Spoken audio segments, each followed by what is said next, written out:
Pu'u Petroglyph Field, Hawaii. Ancient astronaut theorist David Childress and Hawaiian resident and historian Dr. Michael Sala have arrived at Pu'u to continue their investigation of Hawaii's ancient secrets. At Pu'u, over 23,000 individual works of art stretch over several miles of rocky terrain. You know, Michael, our access to the petroglyphs here is quite limited because this is a very sacred area. But from these petroglyphs that I see, they're identical to what you see in Easter Island, throughout Polynesia, really. What we see here with the human figures, they're holding their arms and their postures, this is identical, really, to Rongo Rongo. Rongo Rongo? The mysterious ancient script that has been found on Easter Island, roughly 4,500 miles away? These petroglyphs are very unusual. They're humanoid figures, but each one is different. Actually, they're very similar to the Rongo Rongo writing that we find at Easter Island that is still undeciphered and mysterious. So some Hawaiians, David, believe that Hawaii was the birthing place of all humanity, that this is the legendary Hawaii. This is where the people, the humanity was birthed and actually spread throughout all of Polynesia and throughout the entire planet. So what do you think about this one right here in the middle with the concentric circles? You see this in the American Southwest, where, in fact, the American Indians call these portals, where you have concentric circles are going around, sometimes a spiral. And for them, it is also, it's an energy field, a portal to other dimensions. Right, well, that would fit in with a lot of the things that Hawaiians believe about the Big Island, that this is a sacred ground. There's a lot of energy that flows through these islands. And it even goes back to the kind of idea of Hawaii being the birthing place for the whole Polynesian people. For all the Polynesian people, and also that Hawaii itself is a portal, right? That's right, yeah. A portal? Did the ancient Polynesian people believe that some kind of cosmic gateway existed in Hawaii, through which beings could travel here from other parts of the universe? The scientific concept of a wormhole was first proposed by Albert Einstein and Nathan Rosen in 1935, who suggested that space-time could be bent to bring two distant points together. While it may sound far-fetched, some scientists suggest it is possible that such portals, or wormholes, may actually exist. And not only in deep space, but also right here on Earth. It became sort of accepted as actually being real, that there would be portals or wormholes in space.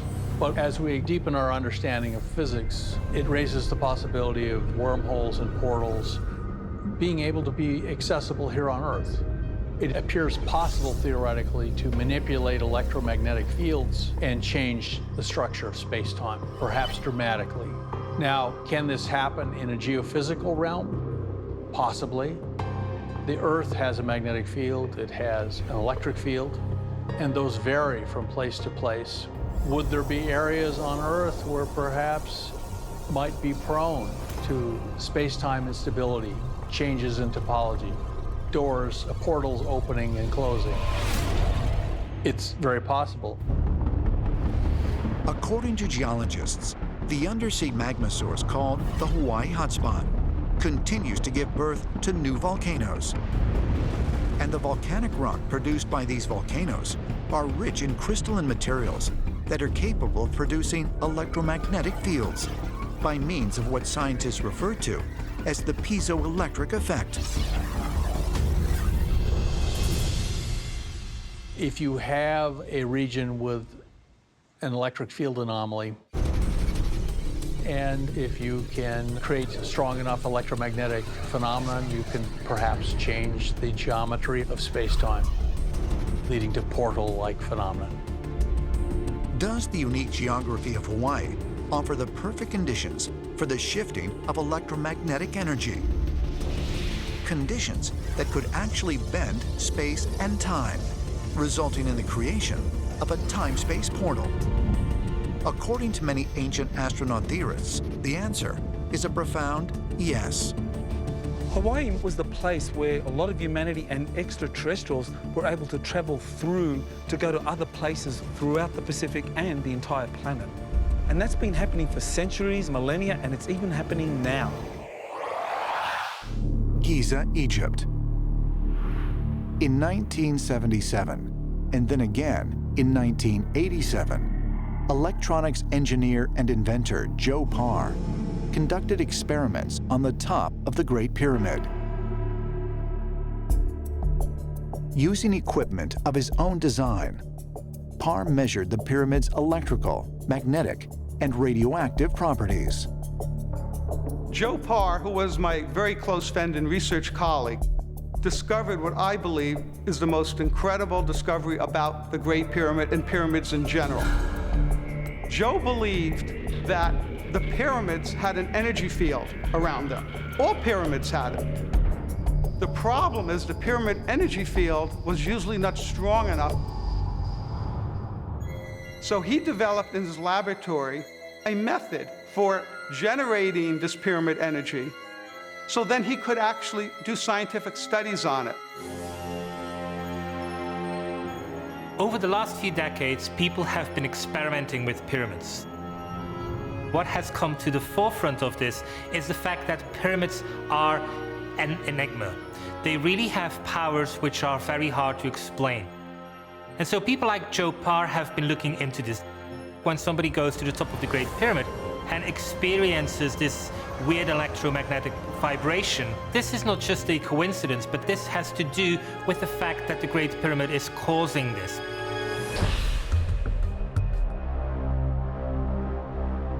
Joe Parr found out that if he put a model pyramid and spun it in a centrifuge through an alternating magnetic current, an energy field, or he calls it an orb or bubble, would form around the model pyramid. Joe found that this bubble or energy orb would block all known types of electromagnetic radiation, even gamma rays. Now, this was interesting. We don't know of any types of energy forces that could do this. This is the most incredible thing about Joe Parr's discovery. In later laboratory experiments, Parr claimed to have discovered yet another strange physical phenomenon. The model pyramid became weightless in the energy field and began to move in a specific direction. They calculated the direction of this energy field where the pyramid would shoot out from. And guess what? It aligns exactly where we would see the constellation Orion. So Joe speculated that it went into hyperspace. This is speculation, but it makes a lot of sense. In string theory and physics, it postulates the existence of 6 additional spatial dimensions. So how do we know the way this energy fields were set up? It allows this pyramid to go into another dimension and travel. Joe never proved this, but before he died, he believed that the pyramid acted as a time machine, if you could unlock its key. I believe that it's a gateway or a portal into multiple dimensions that would enable a transmission of people, objects, or consciousness from other dimensions into our dimension.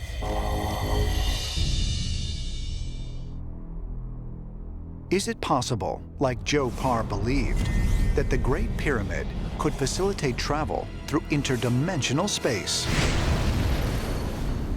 And if so, were there other pyramids with the same capabilities? Might the Earth's pyramids be connected, not simply by shape, but by purpose, perhaps as part of some otherworldly plan?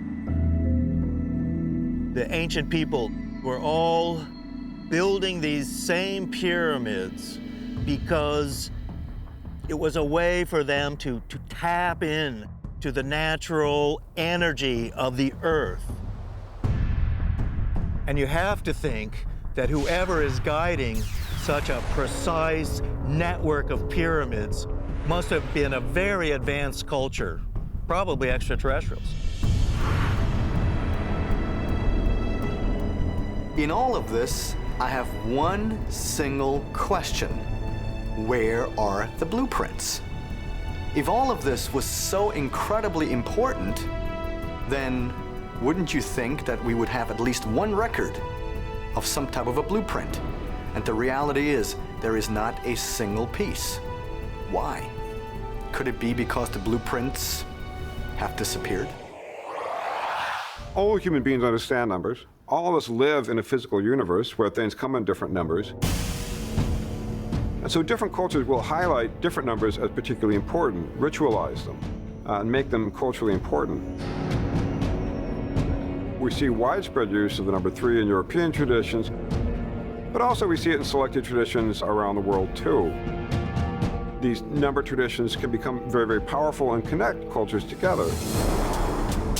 The unique reverence for the number 3 dates back thousands of years and can still be found today in art, architecture, mythology, literature, science, and religion. But why? What is it about this number that has continued to hold such significance for mankind?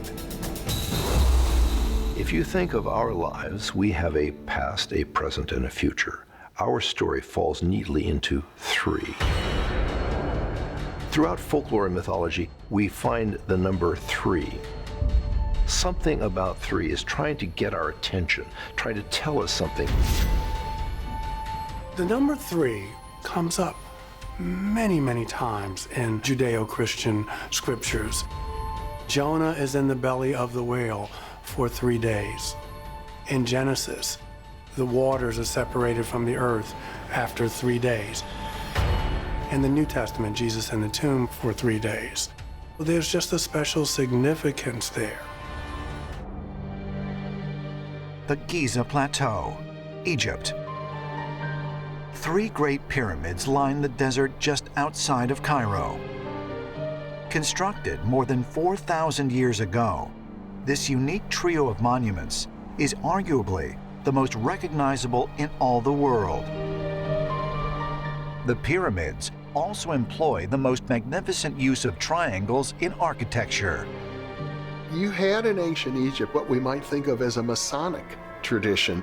There were the builders themselves who embodied the knowledge of geometry, the knowledge of tool making, and how to put buildings together, and especially how to create buildings that were themselves the vehicles for initiating or inducing higher consciousness. The ancients were certainly intrigued by geometry, indeed sacred geometry, and certainly a triangle is one of those basic archetypal shapes that perhaps is hardwired into the human consciousness, and this may find expression in monuments such as the pyramids. You've got that progress towards perfection towards the top of the triangle. It's a very upward directed, higher directed shape, and I think we kind of get that on a subconscious level. So there is a sense in which the number 3 in the form of the triangle, in the form of the apex of the pyramid, represents a portal, a gateway into another realm. You might say it's a realm of the gods.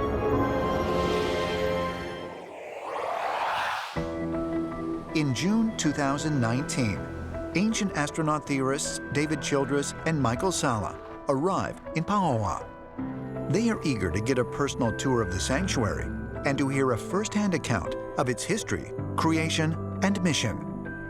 Uncle Robert, he was the Prince of Peace, and he thought that, he called them our space brothers and sisters, he thought they could certainly come down and perhaps we should greet them with some aloha instead of with guns pointed at them like they might get someplace else in the world. So he was thinking that since the space visitors had originally come here to Hawaii, they would come back. Is that the idea? Yeah. Okay. You want to come out into the area we call the surface or sanctuary? This is the sanctuary here, right inside here? Yeah, yeah. Right here on the lava fields, huh? Yeah. Why did he choose this spot as the center for the Star Visitor Sanctuary, right here? Well, the whole lava field creates a kind of new magnetic field out here, but this area was actually very special, and it could be a place for the star visitors to be welcomed and that they would be given sanctuary because the Hawaii Kingdom claims sovereignty to this whole land, and which would be the first time in our modern history that a sovereign entity has granted extraterrestrials the right to land in peace and harmony. To many Hawaiians, the Star Visitor Sanctuary serves as an homage to their otherworldly origins. But if a number of recent reports are true, could it already be receiving extraterrestrial visitors?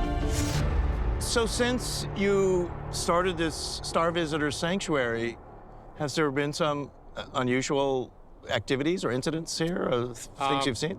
The day we set this up, just before it got dark, several people were sitting out here, and up in the distance on the hill up here, they said they saw light orbs come out of the lava flow right there above the ridge, come across the sky and do a little bit of a hula, and then off into the distance shot off.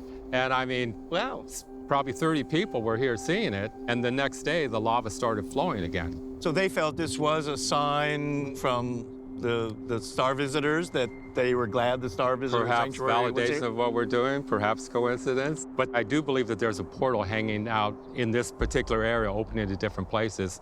And why not open here? Because we've opened a place to do it rather than someplace else. Well, this is a pretty amazing spot and quite fascinating. Thanks for bringing me here, Michael, and thank you, Gary, for all this. I'm glad to share. Could it be that the beings the native Hawaiians refer to as their star ancestors have come here to Earth by means of a space-time portal? For many ancient astronaut theorists, the answer is yes. And for them, and for many Hawaiian natives, the Star Visitor Sanctuary represents an important step in their quest to make contact with extraterrestrial civilizations. The idea that Hawaii is building a welcome center for extraterrestrials is incredible because their entire legends are based on so-called star lore, that their origins are in the stars. They themselves have said that they are a direct offspring of the extraterrestrials, and they are yearning for their return. Among many Hawaiian groups, there's the belief that they were the original people. They were the kind of gateway for the gods to come and seed planet Earth with their progeny. And that's consistent with the idea that the Hawaiian Islands is a critical portal energy point for these extraterrestrials from distant star systems such as the Pleiades. It was a portal for the Pleiadians to send their people to the Earth. These are ancient elders. These are ancient aliens. They was with us before, they are with us now, and will be for us forever. Till today, we're guided by them.